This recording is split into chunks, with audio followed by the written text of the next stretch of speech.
It's the content creator. I hit like Ryan Beta. I'm back on the track with the facts and all that. Welcome to the Comrades Podcast. It's yours truly, Barbershop Pop, coming to you live and direct. Tonight I'm going to go over the Little Zay Osama indictment and see what the prosecutor claims.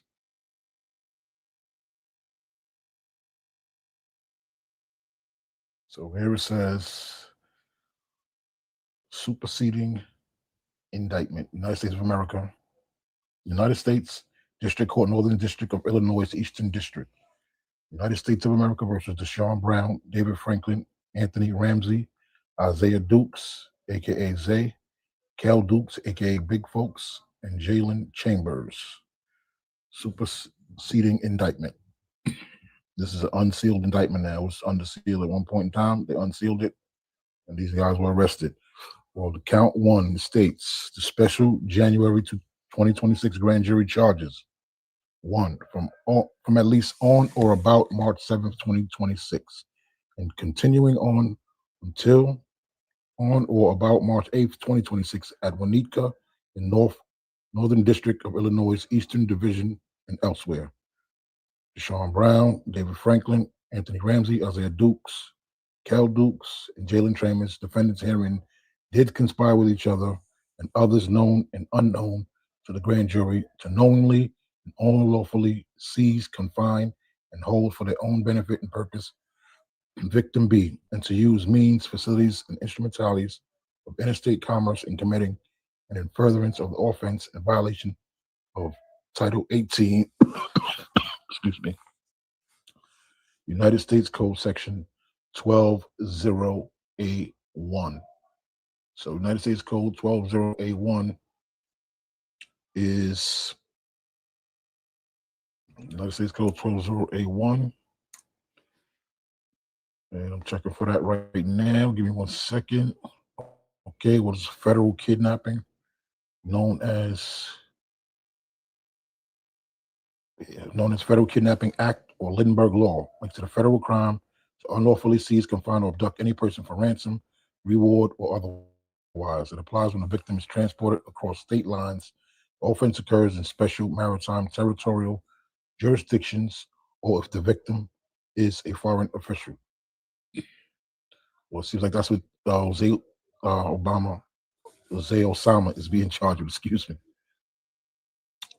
And then it says, let's continue. Part two of the indictment. It was part of the conspiracy that defendants agreed to steal cryptocurrency, money, and other property by the use and threat of physical force and to seize, confine, and hold victim B to achieve that goal. Three, it was further part of the conspiracy that defendants obtained and caused others to obtain firearms. Four, it was further part of the conspiracy that defendants misrepresented, concealed, and hid, caused to be misrepresented, concealed, and hidden, and attempted to misrepresent, conceal, and hide the nature and purpose of the conspiracy. Overt acts. Number five, it was further part of the conspiracy that defendants and their co-conspirators committed one or more of the following acts in furtherance of and to effect the object of the conspiracy. A, on or about March 7, 2026, Franklin and Cal Dukes used cellular phones to communicate regarding the use of a stolen car to commit the robbery and kidnapping. B, on or about March 8th, 2026, Franklin and Ramsey used cell phones to communicate regarding the meeting locations in advance of the robbery and kidnapping. C, on or about March 8th, 2026, Brown drove Franklin Chambers and two other co-conspirators in a stolen vehicle to victim A's and victim B's residence in Winnetka. D, on or about March 8th, while traveling to Winnetka in a stolen vehicle, Chambers used a cellular phone to discuss the plan for the armed robbery and kidnapping with Isaiah Dukes.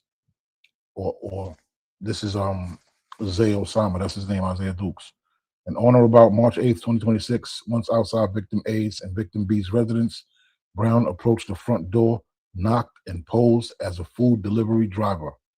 F, on or about March 8th, 2026, when victim B opened the door, Brown, Franklin, Chambers, along with two other co-conspirators, forcibly entered the residence. G, on or about March 8th, 2026, once inside the residence, Brown, Franklin, Chambers, and the two other co-conspirators brandished firearms and attempted to rob victim A of cryptocurrency that the defendants believe was present in or otherwise accessible from the residence. H. On or about March 8th, Brown, Franklin Chambers, and two other co-conspirators kept victim B captive inside the residence and maintained control of victim B by physically restraining victim B and by pointing firearms at victim B. I. On or about March 8th, 2026, Brown, Franklin Chambers, and two other co-conspirators demanded that victim B give them access to the safe, a computer, an online account holding cryptocurrency. On or about March 8th, 2026, while inside the residence, Chambers used a cellular phone to call Isaiah Dukes and another co-conspirator not inside the residence, who provided instructions to Chambers regarding the information needed from victim B to obtain the cryptocurrency. K. On or about March 8th, 2026, while inside the residence, Kel Dukes received a call on a cellular phone from one of the other co-conspirators inside the residence during the robbery and kidnapping. L. On or about March 8th, 2026, Brown, Franklin Chambers, and two other co-conspirators fled from the residence in the stolen vehicle. M. On or about March 8th, 2026, after fleeing from the residence, Brown, Franklin Chambers, and additional co-conspirators met up with Isaiah Dukes, Kel Dukes, Ramsey, and additional co-conspirators who searched Brown, Franklin, and additional co-conspirators in order to ensure that all of the proceeds of the robbery were collected. In violation of Title 18, United States Code Section 1201C. 1201C. So now there's another charge, because it was 1201A at first, and now they're saying 1201C. 1201C is another kidnapping charge. So, if I'm not mistaken, 1201C is another kidnapping charge. I'm going to show you guys that right now. Yeah, so 1201, 18 United States Code 1201C makes it a federal crime to conspire to kidnap. It states that if two or more persons conspire to violate the federal kidnapping statute and at least one person commits an overt act to achieve the goal, they can be punished by imprisonment for any term of years or for life. So that this charge holds a lifetime penalty of life in jail. Little Zay Osama is in a real bad position, man. That is bad. That is bad. So let's go back and we're going to read count 2 now. And it says a special January 2026 grand jury further charges from at least on or about March 7, 2026, and continuing to on or about March 8th, 2026 at Wanika in the Northern District of Illinois, Eastern Division, and elsewhere. The defendants, Sean Brown, David Franklin, Anthony Ramsey, Little Zay Osama, Big Folks, and Jalen Chambers, defendants herein did conspire with each other and with others known and unknown to the grand jury to obstruct, delay, and affect commerce and the movement of any article in commerce by robbery, as commerce and robbery are defined in Title 18 United States Code 1951B, namely the robbery of victim B, who defendants believe possessed or otherwise had access to cryptocurrency and other valuable money and property, in violation of Title 18 United States Code Section 1951A. So we'll go and look and see what 1951A is stating. Code Section 18. This is Title 18. Give me 1 second. Title 18, United States Code. Okay, which one are we looking for? We're looking for United States Code 1951. There's the code. 1951. What is 1951? What? 1951A. Okay, so it's 1951A. And this is interference with commerce by threats, part of a Hobbs Act.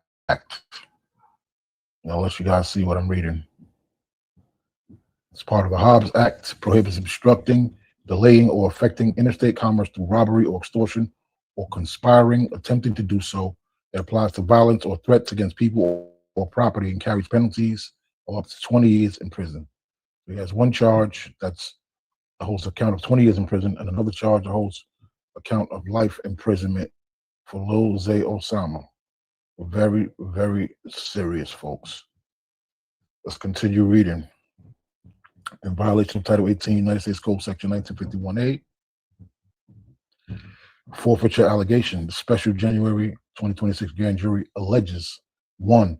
Upon conviction of an offense in violation of Title 18 United States Code, Sections 1201C and 1951A, as set forth in the superseding indictment, defendants shall forfeit to the United States of America, pursuant to Title 18 United States Code Section 981A1C and Title 28 United States Code Section 2461, any property, real or personal, which constitutes or is derived from proceeds traceable to the offense. The property to be forfeited includes, but is not limited to, a personal money judgment in the amount of approximately $111,300. And I do want to see code sections 1981 1C 1A1C, section 19 or section 981. I have to look at that. Section 981 C1. What was 981 C1A? That was the code section 981 C1A. This would be 18 United States Code section. Let me show you folks what I'm looking at. And this is a federal civil forfeiture statute allowing the U.S. government to seize property involved in money laundering. It covers real or personal property involved in transactions violating United States Code subsections 1956, 1957. Yeah.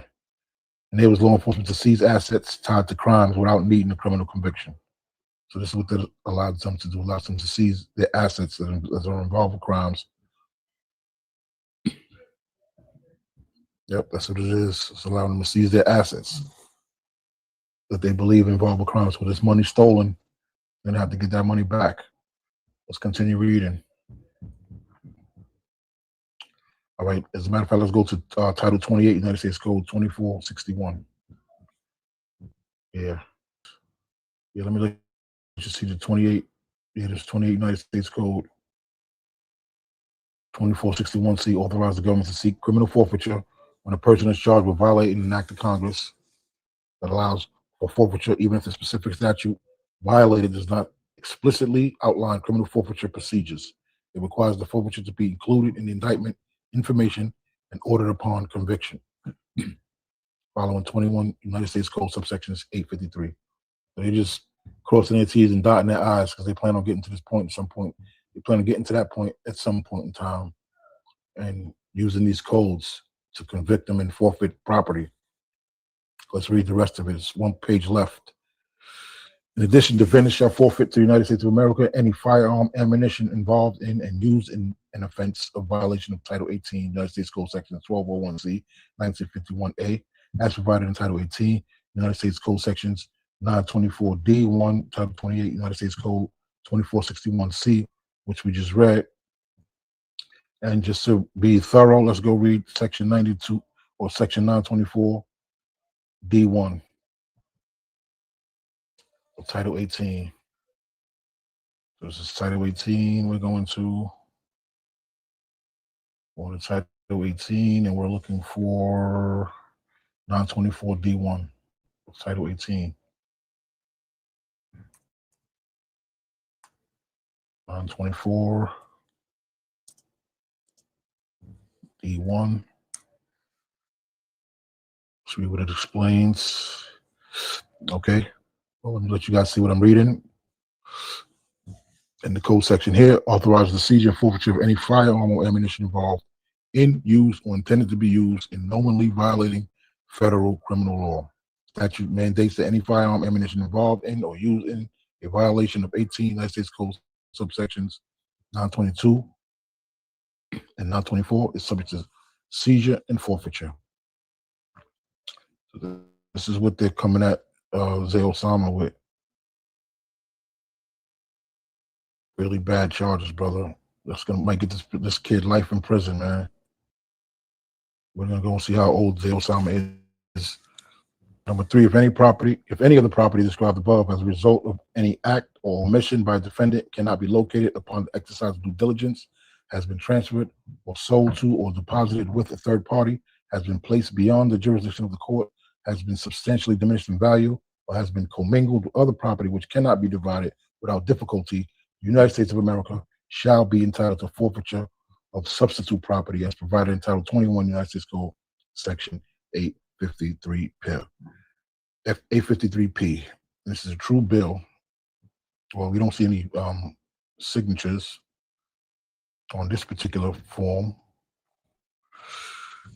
but yeah, this is what little Zay Osama's being charged with, man. I think that kid really messed up, man. Little Zay Osama is only 28 years old. Might be spending the rest of his life in jail, yo. Chicago rapper, indicted in federal court April 2026, which was a month ago now, because now this is May 1st. And this is where we at with it. This is where we at with it. Yeah, I just wanted to touch on that topic real quick. And get in the comment section, folks. Let me know what you think. Like, share, comment, subscribe. Hit that notification bell so you know when we're going live or when we drop a video. Peace and blessings. Don't you dare go testing. And I'm going to talk with you guys later.